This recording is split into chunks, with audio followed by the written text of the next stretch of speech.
ಹೇಗೆ ಅಂದರೆ S V Parameshwar ಭಟ್ರ ಒಂದು ಪದ್ಯ ಇದೆ, ದೀಪ ಹಚ್ಚ ಅಂತ.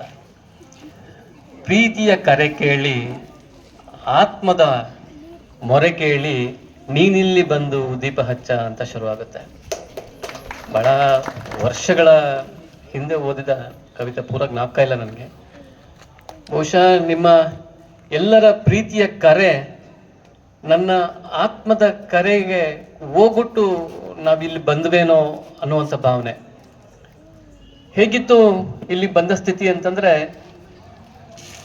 ಯಾರ್ದೋ ಒತ್ತಾಸೆಯಲ್ಲಿ ಬದುಕನ್ನು ಹುಡುಕಿಕೊಂಡು ಉದರ ನಿಮಿತ್ತಂ ಅಂತ ಬಂದಂಥವ್ರು ನಾವು. ಮೊದಲು ನಾನು ಬಂದ ನಂತರ 3 ವರ್ಷದಲ್ಲಿ ನನ್ನ ತಮ್ಮನನ್ನ ಕರೆಸ್ಕೊಂಡೆ. ಯಾಕೆ ಅವನನ್ನ ಇಲ್ಲಿ ಕರೆಸ್ಕೊಂಡೆ ಅಂದ್ರೆ, ಇಲ್ಲಿನ ಮಕ್ಕಳ ಇಂಗ್ಲಿಷ್ ಗುಣಮಟ್ಟ ಹೇಗಿತ್ತು ಅಂದ್ರೆ ಗಾಬರಿ ಆಗಂಗಿತ್ತು. ಅರೆ ಎಲ್ಲ ಸಬ್ಜೆಕ್ಟು ಚೆನ್ನಾಗಿದ್ದಾರೆ, ಆ ಸಬ್ಜೆಕ್ಟಲ್ಲಿ ಫೇಲ್ ಆದರೆ ಫೇಲ ತಾನೆ. ಹಾಗಾಗಿ ಇಲ್ಲ ನೀನು ಇಲ್ಲೇ ಬಾ ಅಂತೇಳಿ ಅವನನ್ನು ಕರೆಸ್ಕೊಂಡು ಶಾರದಾ ವುಮೆನ್ಸ್ ಕಾಲೇಜಲ್ಲಿ ಅವನು ಪಾರ್ಟ್ ಟೈಮ್ ಜಾಬ್ ಸಿಕ್ತು, ಟ್ಯೂಷನ್ ಶುರು ಮಾಡಿದ್ವಿ. ನೆನಪಿದೆ ನಮಗೆ, ನಾವು ಶುರು ಮಾಡಿದಾಗ ಅಂಕತಟ್ಟಡಿಯಿಂದ ಲಕ್ಷ್ಮಮ್ಮ ಅಂತ ಒಂದೇ ಒಂದು ಹೆಣ್ಮಗಳು, ಫಸ್ಟ್ ಸ್ಟೂಡೆಂಟು ಆಕೆ, ನಮ್ಮ ಟ್ಯೂಷನಿಗೆ ಬಂದಿದ್ದು. ಅವನು ಅಣ್ಣ ಒಬ್ಬರೇ ಬಂದಿದ್ದಾರಣ್ಣ, ಪರವಾಗಿಲ್ಲ ಒಬ್ಬರೇ ಬರಲಿ, ತೊಂದರೆ ಇಲ್ಲ, ಮಾಡು, ಒಬ್ರಿಗೆ ಪಾಠ ಮಾಡಬಾರ್ದು ಅಂತ ಎಲ್ಲಿದೆ. ಸೊ ಹಾಗೆ ಶುರುವಾಯಿತು ನಮ್ಮ ಜೀವನ. ಆಮೇಲೆ ಅದು ಎಲ್ಲಿಗೆ ಬಂತು ಅಂದ್ರೆ, ತಮಗೆಲ್ಲ ಗೊತ್ತಿದೆ, ಕುಂಡ್ರಿಸ್ಕೊಳಕ್ ಜಾಗ ಇಲ್ಲದಷ್ಟು ಬೃಹದಾಕಾರವಾಗಿ ಆ ಸಂಖ್ಯೆ ಬೆಳೀತು. ಇದು ಇನ್ನ ಎಲ್ಲಿಗೆ ಬೆಳೆಯುತ್ತೆ ಅನ್ನುವಂತಹ ಗಾಬರಿ ಜೊತೆಗೆ ನಿಜವಾಗ್ಲೂ ನಾವು ನಮ್ಮಲ್ಲಿ ಅರಸಿ ಬರುವಂಥವರಿಗೆ ನ್ಯಾಯ ಒದಗಿಸ್ತೀವ ಅನ್ನುವಂತಹ ಒಂದು ಕಾಳಜಿ, ಜವಾಬ್ದಾರಿ ನಮ್ಮ ಮೇಲಿತ್ತು ಅನ್ನುವಂಥದ್ದು ಅಂತ. ಆದರೆ ನಿಮ್ಮೆಲ್ಲರ ಹಾರೈಕೆ, ಭಗವಂತನ ದಯೆ, ಅದನ್ನು ಸಮರ್ಥವಾಗಿ ನಿಭಾಯಿಸಿದ್ವಿ ಅಂತ ನಾನು ಅನ್ನಿಸ್ಕೊತೇನೆ ಅನ್ನುವಂಥದ್ದು ಅಂತ. ಯಾಕೆಂದರೆ ಉಪನಿಷತ್ತಲ್ಲಿ ಒಂದು ಮಾತು ಹೇಳುತ್ತೆ, ಶಿಷ್ಯಾಧಿಕ್ಯಂ ಪರಾಜಯತ್. ಒಬ್ಬ ಗುರುವಿಗೆ ನಿಜವಾಗ್ಲೂ ತನ್ನ ಅರ್ಹತೆ ಏನು, ತನ್ನ ಫಲ ಏನು, ಬಲಹೀನತೆ ಏನು ಅಂತ ಗೊತ್ತಾಗೋದು ತನ್ನ ಶಿಷ್ಯರು ತನಗಿಂತಲೂ ಅಧಿಕರಾದಾಗ ಅಂತ.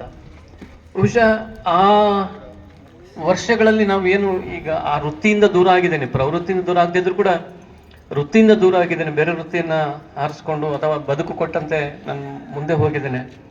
ಆದರೆ ಇಂದಿಗೂ ನಮ್ಮ ಮೇಲೆ ಭರವಸೆ ಇಟ್ಟು ಅವ್ರಿಗೇನೋ ಕೊರತೆ ಆದಾಗ, ಅವ್ರಿಗೇನೋ ಕನ್ಫ್ಯೂಷನ್ ಅಥವಾ ಗೊಂದಲ ಆದಾಗ, ಸರ್ ಹೀಗಾಗಿದೆ ಸರ್ ಏನು ಮಾಡಬೇಕು ಅಂತ ಕೇಳ್ತಾರಲ್ಲ, ಆ ಕೇಳಿದಾಗ ಹೇಗಾಗುತ್ತೆ ಅಂದರೆ, ಅರೆ ನಾವು ಔಟ್ಡೇಟೆಡ್ ಅಲ್ಲ, ಇನ್ನ ಅವ್ರ ಮನದಲ್ಲಿ ಹಾಗೆ ಉಳ್ಕೊಂಡಿದ್ದೀನಲ್ಲ ಅಂತ. ನಿಜವಾಗ್ಲೂ ನನ್ನ ಶಿಷ್ಯ ಪರಂಪರೆ ಅದ್ಭುತವಾಗಿ ಬೆಳೆದಿದೆ ಅಂತ ಹೇಳ್ಕೊಳಕ್ಕೆ ನನಗೆ ಹೆಮ್ಮೆ ಆಗುತ್ತೆ. ಆದರೆ ಕೇವಲ ನಾವು ಉರವಲಷ್ಟೇ, ನಾವು ಕೇವಲ ಉರುವಲಾಗಿ ಕೆಲಸ ಮಾಡಿದ್ವಿ. ಆದರೆ ಉರಿದದ್ದು, ಬೆಂದದ್ದು, ಸಿದ್ಧವಾದದ್ದು ಅವರ ಪರಿಶ್ರಮ. ಅದನ್ನು ನೆನ್ನೆ ಶಫೀಕ್ ಫೋನ್ ಮಾಡಿದಾಗ, ಸರ್ ಎಷ್ಟೊತ್ತಿಗೆ ಬರ್ತೀರಾ, ನಿಮ್ಮನ್ನು ನೋಡಬೇಕು ಅನ್ನೋ ಆಕಾಂಕ್ಷೆಯಲ್ಲಿದ್ದೀನಿ ಅಂದಾಗ, ನಿಮ್ಮಿಂದ ನಾವು ಈಗಿದ್ದೀವಿ ಸರ್. ನೋ ನಿಮ್ಮ ಪರಿಶ್ರಮ ಮುಖ್ಯ. ಪರಿಶ್ರಮ ಇಲ್ಲದೆ ಕೇವಲ ಇನ್ನು ಇನ್ಸ್ಪಿರೇಷನ್ ಇಂದನೇ ಎಲ್ಲವೂ ಸಾಧ್ಯ ಆಗೋದ್ರೆ, ಇವತ್ತು ಪ್ರತಿ ಗುರು ತನ್ನ ಶಿಷ್ಯನಿಗೆ ನೀನು ಉದ್ಧಾರ ಆಗ್ಬಿಡಪ್ಪ ಅಂತ ಆಶೀರ್ವಾದ ಮಾಡಿದ್ರೆ ಎಲ್ಲ ಆಗ್ಬಿಡುತ್ತೆ ಅನ್ನೋದಾದ್ರೆ, ಖಂಡಿತ ಇವತ್ತು ಯಾರು ದಡ್ಡರು ಇರ್ತಾನೆ ಇರಲಿಲ್ಲ, ಅಥವಾ ಯಾರು ಅವಿದ್ಯಾವಂತರು ಇರ್ತಾನೆ ಇರಲಿಲ್ಲ. ಆದರೆ ನಾವು ಹೇಗೆ ಮನಸ್ಥಿತಿಯನ್ನ ಬೆಳೆಸ್ಕೊಂತೀವಿ ಅನ್ನೋದು ಬಹಳ ಮುಖ್ಯ ಆಗುತ್ತೆ ಅನ್ನುವಂಥದ್ದು ಅಂತ. ಬಹುಶಃ ನಾವು ಎಲ್ಲ ಸಹೋದ್ಯೋಗಿಗಳು ಬಹಳ ಕಷ್ಟದ ದಿನಗಳನ್ನ ಕಳೆದ್ವಿ. ಕಾಲೇಜಲ್ಲಿ ಆಗಿರ್ಬೋದು, ಅವಾಗ ನಮ್ಮ ಗ್ರಾಂಟ್ ಆಗದೆ, ಆಮೇಲೆ ಲಕ್ಷ್ಮೀನಾರಾಯಣ ಸರ್ ಅವರು ಕೂಡ ಬಹಳ ಪ್ರಯತ್ನ ಪಟ್ಟರು. ಆದರೆ ನಮ್ಮ ದುರದೃಷ್ಟವೋ ಅಥವಾ ಅದೃಷ್ಟವೋ ಗೊತ್ತಿಲ್ಲ, ನಮ್ಗಿಲ್ಲಿ ಉಳ್ಕೊಳ್ಳೋಕೆ ಅವಕಾಶ ಆಗಲಿಲ್ಲ. ಅದರಂತೆ ನಾವು ಬೇರೆ ಬೇರೆ ದಾರಿಗಳನ್ನು ಹುಡ್ಕೊಂಡು ಬೇರೆ ಬೇರೆ ಕಡೆಗೆ ಹೋಗ್ಬೇಕಾಗಿ ಬಂತು. ಆದರೆ ಒಂದಂತೂ ವಾಸ್ತವ, ನಿಮ್ಮೆಲ್ಲರ ಪ್ರೀತಿ, ನಿಮ್ಮೆಲ್ಲರ ಮನಸ್ಸಲ್ಲಿ ನಾವು ಉಳ್ಕೊಂಡು ಅಲ್ಲ, ಅದಕ್ಕೆ ಬೆಲೆ ಕಟ್ಟಕ್ಕೆ ಸಾಧ್ಯನೇ ಇಲ್ಲ. ನಾನು ಮತ್ತೆ ಹೇಳ್ತೀನಿ, ಕವಿವಾಣಿ ಹೇಳುವಂತೆ ಆ ಕಾಲ ತಾನೊಂದಿತ್ತು ದಿವ್ಯ ತಾನಾಗಿತ್ತು, ಆ ಕಾಲ ಒಂದಿತ್ತು ದಿವ್ಯ ತಾನಾಗಿತ್ತು. ಹಾಗೆ ಆ ದಿವ್ಯವಾದ ಕಾಲವನ್ನ ಸ್ಮರಿಸೋದಿದೆಯಲ್ಲ, ಎಂದಿಗೂ ಎಂದಿಗೂ ನನ್ನ ಜೀವಂತವಾಗಿಡುತ್ತೆ. ಯಾಕೆ ಅಂತಂದ್ರೆ ಬಹುಶಃ ಅಲ್ಲಿನ ಆವತ್ತಿನ ಸ್ಥಿತಿ ಹೇಗಿತ್ತು ಅಂತಂದ್ರೆ, ಈಗ ನನ್ನ ವೈಯಕ್ತಿಕ ಜೀವನ, ನಮ್ಮ ನಮ್ಮ ನಮ್ಮ ನಮ್ಮ ವೈಯಕ್ತಿಕ ಜೀವನಗಳು ಹೇಗಿದ್ರೂ ಕೂಡ ಅಲ್ಲಿ ಒಂದೇ ಒಂದು ಉದ್ದೇಶ ಏನಪ್ಪಾ ಅಂದ್ರೆ, ಏನಾದ್ರೂ ಮಾಡಿ ನಿಷ್ಕಲ್ಮಶವಾಗಿ ಯಾವುದೇ ಫಲಾಪೇಕ್ಷೆ ಇಲ್ಲದೆ ನಮ್ಮಲ್ಲಿ ಬಂದ ಮಕ್ಕಳಿಗೆ ನಾವು ಒಳಿತನ್ನೇ ಕಲಿಸ್ಬೇಕು. ಆ ಮಕ್ಕಳು ಇವತ್ತಲ್ಲ ನಾಳೆ, ಮುಂದೆ ಎಂದೋ ಒಂದಿನ ಇವತ್ತು ಹೇಳಿರುವಂತಹ ಆ ಒಳಿತನ್ನ ರೂಢಿಸ್ಕೊಂತಾರೆ ಅನ್ನುವಂತಹ ಆ ಬಲವಾದ ನಂಬಿಕೆ ನಮ್ಮನ್ನ ನಿಮ್ಮ ಮೇಲೆ ಪ್ರಯೋಗ ಮಾಡಕ್ಕೆ ಹೊರಳಿಸ್ತೇನೋ ಅಂತ ನನಗೆ ಅನಿಸ್ತಾ ಇದೆ. ಬಹುಶಃ ನಾನು ಈ ಮುನ್ರಾಜಿಗೆ ಮೊನ್ನೆ ಫೋನ್ ಮಾಡಿದಾಗ ಹೇಳ್ತಿದ್ದೆ, ಅವನಿಗೆ ಕೊಟ್ಟ ಪನಿಷ್ಮೆಂಟ್ ಹೇಗಿತ್ತು ಅಂತಂದ್ರೆ, ಅವನು ನಮ್ಮ ಮನೆ ಮುಂದೆನೆ ಥಿಯೇಟರ್ ಇತ್ತು, ಟೆಂಟು. ನಾನು ಸಿನಿಮಾಗೆ ಹೋಗಿದ್ದೀನಿ, ಮುಂದ್ಗಡೆ ಹೋಗಿ ಕೂತಿದ್ದಾನೆ. ಮುಂದ್ಗಡೆ ಹೋಗ್ಲೆ, ನನ್ನ ಶಿಷ್ಯ ಇದ್ದಂಗಿದ್ದಾನಲ್ಲ, ನೆಕ್ಸ್ಟ್ ಡೇ ಯಾವುದೋ ಟೆಸ್ಟ್ ಇದೆ, ಅವತ್ತು ರಜಾ ಓದ್ಕೊ ಬರ್ಬೇಕು ಅಂತ ಹೇಳಿದ್ದೀನಿ. ಮುಂದ್ಗಡೆ ನನ್ಗೆ ಗೊತ್ತಾಗಲ್ಲ ಅಂತ ನಾನು ಅವನ ಶಿಷ್ಯ, ನನ್ನ ಗುರುವೆ, ಮುಂದೆ ನಡ್ಕೊಂಡು ಹೋದೆ. ನಾನು ಯಾರಿದು ಅಂತ ನೋಡಿದೆ, ನಾನೇನೋ ಮಾತಾಡ್ಲಿಲ್ಲ, ಸಿನಿಮಾ ನೋಡಪ್ಪ ಅಂತ. ನೆಕ್ಸ್ಟ್ ಡೇ ಬಂದಾಗ ಅವನಿಗೆ ಪನಿಷ್ಮೆಂಟ್ ಕೊಟ್ಟೆ. ಪಳನಿ, ನನ್ಗೆ ನೆನಪಿದೆ, ಪಳನಿ ಸೀನಿಯರ್, ಅವನ ಸೀನಿಯರು. ಅವನಿಗೆ ಪಳನಿ ಬರ ಇಲ್ಲಿ, ಇವನ ಹಿಂದೆ ನಿಂತ್ಕೋ. ಅವನಿಗೆ ಮುನಿ, ನೀನ್ ಫುಲ್ ಕೈಗಳನ್ನ ಮೇಲೆ ಎತ್ಕೊಂಡು ನಿಂತ್ಕೋ. ಪಳ್ಳಿ ಅವನ್ ಕೈ ಕೆಳಗಿಳಿಸಿದ್ರೆ ಜಾಡ್ಸೋದ್ಬಿಡು ಹಿಂದ್ಗಡೆಯಿಂದ. ಹಿಂಗ್ ಪನಿಷ್ಮೆಂಟ್ ಕೊಟ್ಬಿಟ್ಟೆ. ಈಗ ನೆನೆಸ್ಕೊಂಡ್ರೆ ಅರೆ ಇಂಥವೆಲ್ಲ ಮಾಡಿದೀವ ನಾವು ಅನ್ಸುತ್ತೆ. ಆದ್ರೆ ನನ್ನ ಉದ್ದೇಶ ಅವನಿಗೆ ದೈಹಿಕವಾಗಿಯೂ ಕೂಡ ಪನಿಷ್ಮೆಂಟ್ ಆಗ್ಬೇಕು, ಮಾನಸಿಕ ಪರಿವರ್ತನೆಯೂ ಆಗ್ಬೇಕು ಅಂತ. ಇನ್ನೊಬ್ಬ ಶಿಷ್ಯ, ಅವನ ಕಲ್ಯಾಣ ಗುಣಗಳು ಬಹಳ ಇದ್ದಾವೆ.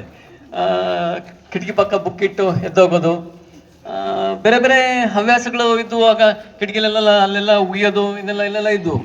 ಅವನಿಗೆ ನಾನು ಒಂದೇ ಸಲ ವಾರ್ನಿಂಗ್ ಮಾಡಿದ್ದು. ಆಮೇಲೆ ಬಹುಶಃ ಬಹಳ ಅದ್ಭುತವಾಗಿ ತಿದ್ದುಕೊಂಡ್ತಕ್ಕಂಥ ಕಷ್ಟನೂ ಪಟ್ಟ ಅನ್ನುವಂಥದ್ದು ಅಂತ. ಅವನು ಬಹುಶಃ ನಾವು ನಿಮ್ಮ ಇವತ್ತಿನ ಪರಿಸ್ಥಿತಿನ ಹೇಳ್ಕೊಂಡು ನಿಮ್ಮ ಮಕ್ಕಳನ್ನ, ನಿಮ್ಮ ಭವಿಷ್ಯದ ಮಕ್ಕಳನ್ನ ನೀವು ನೋಡ್ಕೊಂಡು ಗಮನಿಸಿ. ನಿಮಗಿರುವಂತ ಆತ್ಮಸ್ಥೈರ್ಯ ನಿಮ್ಮ ಮಕ್ಕಳಿಗಿಲ್ಲ. ಯಾಕಂಗ್ ಮಾಡ್ತಾ ಇದೀವಿ ಅಂತ, ಯಾಕಂಗ್ ಆಗ್ತಾ ಇದೆ ಅಂತಂದ್ರೆ, ನೀವು ಅದಕ್ಕೆ ಕಾರಣ.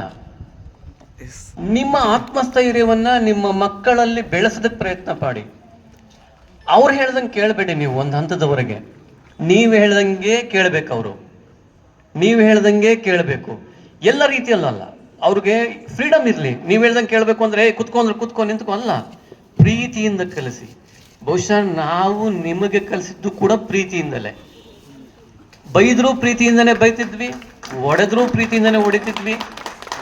ಯಾಕಂದ್ರೆ ಮನಸ್ಸನ್ನ ಬದಲಾಯಿಸೋದಕ್ಕೆ ಪ್ರೀತಿಗಿಂತ ಅದ್ಭುತವಾದ ಶಕ್ತಿ ಮತ್ತೊಂದಿಲ್ಲ. ನೀವು ಯಾವ ವಿಷಯದಲ್ಲೂ ಪ್ರೀತಿಯಿಂದನೇ ತಿದ್ದಕ್ ಸಾಧ್ಯನೇ ಹೊರತು ಬೇರೆ ಇನ್ಯಾವುದೇ ರೂಪದಿಂದ ತಿದ್ದಕ್ ಸಾಧ್ಯ ಇಲ್ಲ ಅನ್ನೋಂಥದ್ದು. ಹಾಗಾಗಿ ನೀವು ಕಲಿತ ಸಂಸ್ಕಾರವನ್ನ ನಿಮ್ಮ ಮಕ್ಕಳಿಗೆ ಕಲಿಸೋದಕ್ಕೆ ಸಾಧ್ಯ ಆಗುತ್ತೆ, ನಿಮಗೆ ಸಹನೆ ಇದ್ರೆ. ಯಾಕಂದ್ರೆ ನಮ್ಮ ಇವತ್ತಿನ ಒತ್ತಡದ ಜೀವನದಲ್ಲಿ ನಾವೇನಾಗಿದ್ದೇವೆ ಅಂತಂದ್ರೆ, ಬಹುಬೇಗ ನಮ್ಮ ಸಹನೆಯನ್ನು ಕಳ್ಕೊಂತೇವೆ, ಬಹುಬೇಗ ಕೋಪ ಬಂದ್ಬಿಡುತ್ತೆ, ಬಹುಬೇಗ ಊಟ ಬಿಟ್ಬಿಡ್ತೇವೆ, ಬಹುಬೇಗ ನಿದ್ದೆ ಬಿಟ್ಬಿಡ್ತೇವೆ, ಬಹುಬೇಗ ನಮ್ಮೆಲ್ಲ ಕಾಳಜಿಗಳನ್ನ ಮರೆತು ಬಿಡ್ತೇವೆ. ನಮ್ಗೀಗ ಒಂದೇ, ಇವತ್ತಿನ ದಿನವನ್ನ ಹೇಗೆ ಕಳಿಬೇಕು, ನಾಳೆಯ ದಿನವನ್ನ ಹೇಗೆ ಬರಮಾಡ್ಕೋಬೇಕು. ಅರೆ ಇವತ್ತ ದಿನವನ್ನ ನಾವು ಯಾಕೆ ಎಂಜಾಯ್ ಮಾಡಬಾರ್ದು? ನಾಳೆ ದಿನಕ್ಕೆ ಯಾಕೆ ಕಾಯ್ಬೇಕು? ಇರುವ ದಿನವನ್ನು ಎಂಜಾಯ್ ಯಾಕೆ?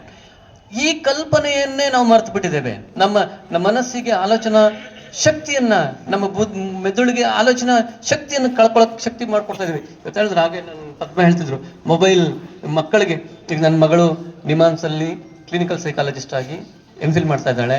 ಆಕೆಗೆ ಬರುವಂತ ಪೇಷಂಟ್ಸ್ ಅನ್ನ ನಿಮ್ಮ ಝಾನ್ಸಿ ಇಲ್ಲಿ ಝಾನ್ಸಿ ಆಕ್ಚುಲಿ ಅವಳು ಬರ್ಬೇಕಾಗಿತ್ತು, ಆದ್ರೆ ಅವರಲ್ಲಿ ಲೀವ್ ಸಿಗ್ಲಿಲ್ಲ ಅನ್ನೋ ಕಾರಣಕ್ಕೆ ಬರ್ಲಿಲ್ಲ. ಆಕೆ ಚಿಕ್ಕ ಮಗು, ಇಲ್ಲಿದ್ದಾಗ 3 ವರ್ಷದ ಮಗು, ನಾನು ಇಲ್ಲಿಂದ ಬಿಟ್ಟಾಗ 3 ವರ್ಷದ ಮಗು, ಇವತ್ತು ಚೆನ್ನಾಗಿ ಬೆಳೆದು MPhil ಕ್ಲಿನಿಕಲ್ ಸೈಕಾಲಜಿ MPhil ಆಕೆ ಹೇಳ, ಅಪ್ಪ ನಿಮಾನ್ಸ್ಗೆ ಬರೋ ಮಕ್ಕಳನ್ನ ನೋಡಿದ್ರೆ ಭಯ ಆಗುತ್ತಪ್ಪ, ಪೇರೆಂಟ್ಸ್ ಏನ್ ಮಾಡ್ತಾ ಇರ್ತಾರಪ್ಪ, ಆ ಮಕ್ಕಳು ಬೆರಳು ಹಿಂಗೆ ಆಡ್ಕೊಂಬರ್ತಾವಪ್ಪ, ಹಿಂಗೆ ಮಾಡ್ತಾ ಇರ್ತವೆ. ಆ ರಿಹಬಿಲಿಟೇಷನ್ ಸೆಂಟರ್ಗೆ ಚಿಕ್ಕ ಚಿಕ್ಕ ಮಕ್ಕಳನ್ನ 5 ವರ್ಷದ ಮಗು, 6 ವರ್ಷದ ಮಗು, 8 ವರ್ಷದ ಮಗು ನಿಮ್ಮಾನ್ಸ ತಂದು ಸೇರಿಸ್ತಾ ಇದಾರಪ್ಪ ರಿಹಬಿಲಿಟೇಷನ್ಗೆ. ದುಡ್ಡಿದೆಯಪ್ಪ ಜನ ಹತ್ರ. ಅವರು ಮಾನಸದಲ್ಲಿ MSc ಮಾಡಿದ್ಲು, ಶಿವಮೊಗ್ಗ ಮಾನಸ ಟ್ರಸ್ಟ್ ಅಲ್ಲಿ. ಅಲ್ಲಿ ಅವ್ರು ರಿಹಬಿಲಿಟೇಷನ್ಗೆ ದುಡ್ಡು ತಂದು ಸೇರಿಸ್ತಾರಪ್ಪ ಮಕ್ಕಳನ್ನ. ಹೇಗೆ ಏನಾಗಬೇಕಪ್ಪ ಫ್ಯೂಚರ್ ಮಕ್ಕಳು ಅಂದ್ರೆ ನಮ್ಮ ಜವಾಬ್ದಾರಿಗಳನ್ನು ಹೇಗೆ ಮರಿತಾ ಇದೀವಿ ನಾವು ಅನ್ನೋಂಥದ್ದು ಅಂತ. ಬಹುಶಃ ನಾವು ನಿಮಗೆ ಆಗ ಕಲಿಸಿದ್ದು ಕೂಡ ಆ ಜವಾಬ್ದಾರಿಗಳನ್ನೇ ಅಂತ ನನ್ನ ಭಾವನೆ. ನಿಮಗೆ ಓದೋದಷ್ಟು ಕಲಿಸಿದ್ವೋ ಅದ್ರ ಜೊತೆಗೆ ನಿಮ್ಮ ಜವಾಬ್ದಾರಿಗಳನ್ನು ಕೂಡ ಕಳ್ಸಕ್ಕೆ ಪ್ರಯತ್ನ ಮಾಡಿದ್ವಿ ನಾವು. ಬಹುಶಃ ಆಗ ಏನಪ್ಪ ಇವೆಷ್ಟೊಂದು ಪನಿಷ್ಮೆಂಟ್ ಕೊಡ್ತಾರೆ, ಇವ್ರಿಗೆ ಏನಪ್ಪ ಮೇಷ್ಟ್ರು ಬೈತಾರೆ, ಅಥವಾ ಅಯ್ಯೋ ಕನ್ನಡ ಮೇಷ್ಟ್ರ ಹತ್ರ ಕಷ್ಟಪ್ಪ, ಇಂಗ್ಲೀಷ್ ಮೇಷ್ಟ್ರ ಹತ್ರ ಕಷ್ಟಪ್ಪ, ಹಿಸ್ಟ್ರಿ ಮೇಷ್ಟ್ರ ಹತ್ರ ಕಷ್ಟಪ್ಪ.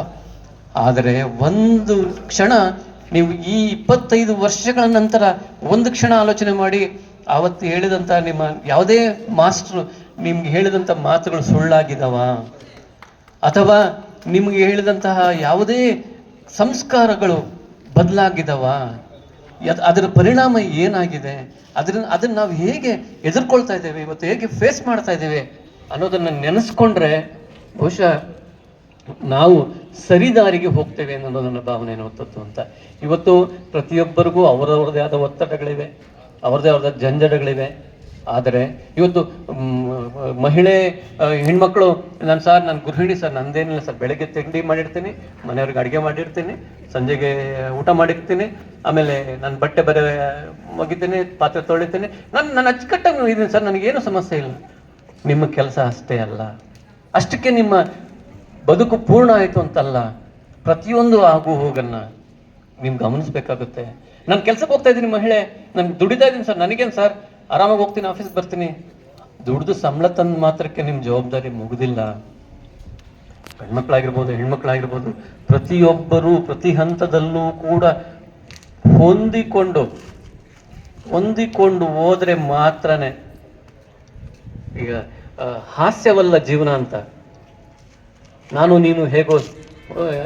ನೀನು ಸೇರಿಕೊಂಡು ಹಾಗೆ ಹೀಗೆ ಹೊಂದಿಕೊಂಡು ಹೇಗೋ ಜೀವನ ಅನ್ನೋದಲ್ಲ ಇದು.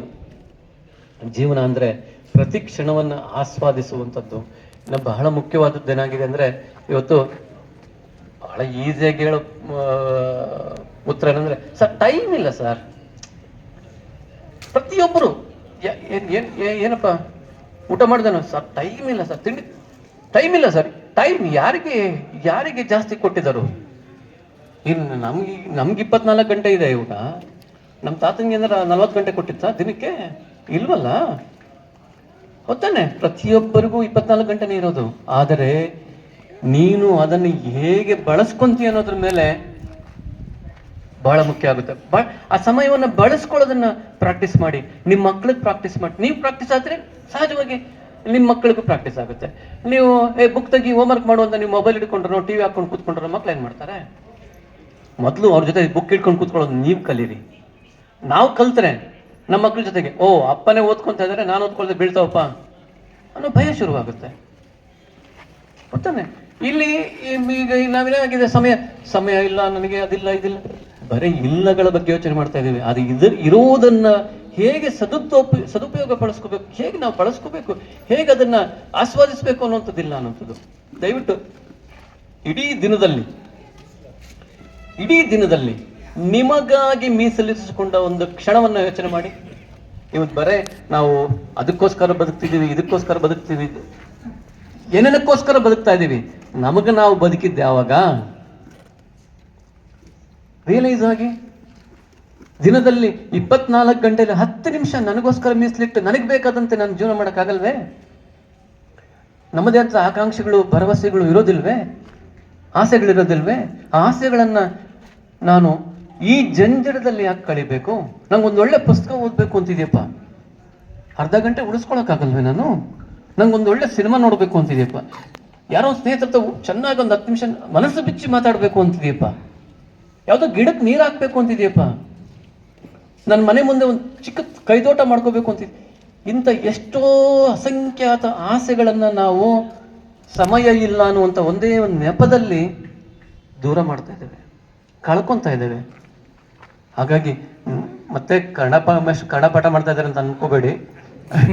ಏನಪ್ಪ ಪಾಠ ಮಾಡೋ ಅಭ್ಯಾಸ ತಪ್ಪೋಗಿದೆ ನನಗೆ. ಆ್ಯಕ್ಚುಲಿ ನಿಜ ಹೇಳ್ಬೇಕು ಅಂತಂದರೆ ಟೀಚಿಂಗ್ ಪ್ರೊಫೆಷನಿಂದ ತುಂಬ ದೂರ ಹೋಗಿದ್ದೀನಿ. ಆದರೆ ಓದುವ ಹವ್ಯಾಸ, ಪುಸ್ತಕಗಳ ಹವ್ಯಾಸ ಇನ್ನೂ ಹೋಗಿಲ್ಲ. ಅದಕ್ಕೋಸ್ಕರ ಜಗಳ ಆಗ್ತಾನೆ ಇರುತ್ತೆ ಮನೆಗೆ. ಈಗ ಬೆಳಗ್ಗೆ ಅರುಣ ಮೇಡಮ್ ಮನೆಗೆ ಬಂದಾಗ ಅವರು ಅಂದೆ, ಪುಸ್ತಕ ಎಲ್ಲಿ ನೋಡಿದ್ರು ಪುಸ್ತಕಗಳು ಇದಾವಲ್ಲ ಸರ್ ಅಂತ. ಇದಕ್ಕೋಸ್ಕರ ದೊಡ್ಡ ಜಗಳ ಆಗ್ತಾನೆ ಇರುತ್ತೆ ಮೇಡಮ್, ನೀವು ಬುಕ್ ತರಬೇಡ್ರಿ, ಇಟ್ಕೊಳ್ಳೋಕೆ ಜಾಗ ಇಲ್ಲ ಅಂತ. ಅದಕ್ಕೆ ನನ್ನ ಪುಸ್ತಕಗಳಿಗೋಸ್ಕರ ಒಂದು ರೂಮ್ ಕಟ್ಸ್ಕೊಳ್ತಾ ಇದ್ದೀನಿ ಹೊಲದಲ್ಲಿ. ಯಾರಿಗೂ ಬೇಜಾರಾಗಬಾರ್ದು ಅಂತೇಳಿ ನಾನು ನನ್ನ ಪುಸ್ತಕಗಳು, ಇನ್ನು 7 ವರ್ಷದ ಸರ್ವಿಸ್ ಇದೆ, ಇನ್ನು 7 ವರ್ಷ ಮುಗಿದ್ಮೇಲೆ ನಾನು ನನ್ನ ಪುಸ್ತಕಗಳು ಅಂತೇಳಿ ನನ್ನ ಜೀವನವನ್ನು, ನನ್ನ ಜೋಡಿ ಒಂದಿತ್ತು, ಆ ಜೋಡಿ ಕಳಿಸ್ಕೊಂತು. ಆದರೆ ಕಳಿಸ್ಕೊಂಡ್ರೆ ಅಲ್ಲೇ ಬಿಡ್ತೇನೆ, ಅದನ್ನ ಎಳ್ಕೊಂಡು ಹೋಗ್ತಾ ಇದ್ದೀನಿ ಜೊತೆಗೆ. ಆ ಜೋಡಿಯನ್ನು ಕೂಡ ಬಿಟ್ಟಿಲ್ಲ, ನನ್ನೊಡನೆ ಎಳ್ಕೊಂಡು ಹೋಗ್ತಾ ಇದ್ದೀನಿ.